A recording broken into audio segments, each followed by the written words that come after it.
Internet বন্ধ, mobile network অচল, তবু থেমে থাকেনি যোগাযোগ। দিল্লির সাম্প্রতিক বিক্ষোভ ঘিরে এবার সামনে এসেছে এমন এক প্রযুক্তি যা নতুন করে ভাবাচ্ছে আইনশৃঙ্খলা বাহিনীকে।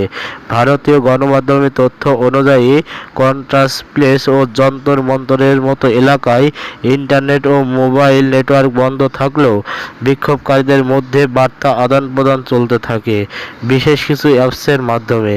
এইসব অ্যাপসগুলো নেটওয়ার্ক ওয়াইফাই এর বদলে ব্লুটুথ লো এনার্জি নেটওয়ার্ক ব্যবহার করে। এতে কাছাকাছি থাকা একাধিক স্মার্টফোন পরস্পরের সঙ্গে যুক্ত হয়ে শৃঙ্খলাবদ্ধ করে বার্তা পৌঁছে দিতে পারে ইন্টারনেট ছাড়াই। দিল্লি পুলিশের দাবি, এই প্রযুক্তির কারণে রিয়েল টাইমে যোগাযোগ পর্যবেক্ষণ করা অনেক কঠিন হয়ে পড়েছে। তাই সংশ্লিষ্ট অ্যাপসগুলো সেবা প্রদানকারীদের কাছে ব্যবহারকর্মীদের তথ্য চেয়ে চিঠি পাঠানোর প্রযুক্তি নেওয়া হচ্ছে। তবে এখানে কোনো নির্দিষ্ট অ্যাপসের নাম আনুষ্ঠানিকভাবে প্রকাশ করা হয়নি।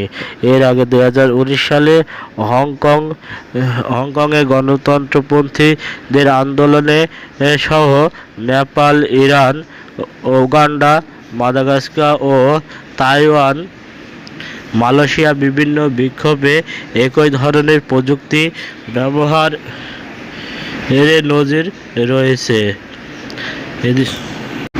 এদিকে পুরো ঘটনার পিছনে কোনো সংগঠিত নেটওয়ার্ক বা বড় ধরনের সমন্বয় ছিল কি না তা খতিয়ে দেখছে দিল্লির পুলিশ। এনটিটোরের ইউনিট পাশাপাশি IP device record, CCTV footage এবং ফেসিয়াল রিকগনিশন প্রযুক্তি ব্যবহার করে বিক্ষোভকারীদের শনাক্তের চেষ্টা চলছে। সব মিলিয়ে ইন্টারনেট বন্ধ থাকলেও বিকল্প প্রযুক্তি নির্ভর যোগাযোগের এই ঘটনা শুধু দিল্লির আন্দোলনে নতুন মাত্রা যোগ করেনি, বরং ভবিষ্যতে বিক্ষোভ ও জননিরাপত্তা ব্যবস্থাপনায়ও তৈরি হয়েছে এক নতুন প্রযুক্তিগত চ্যালেঞ্জ।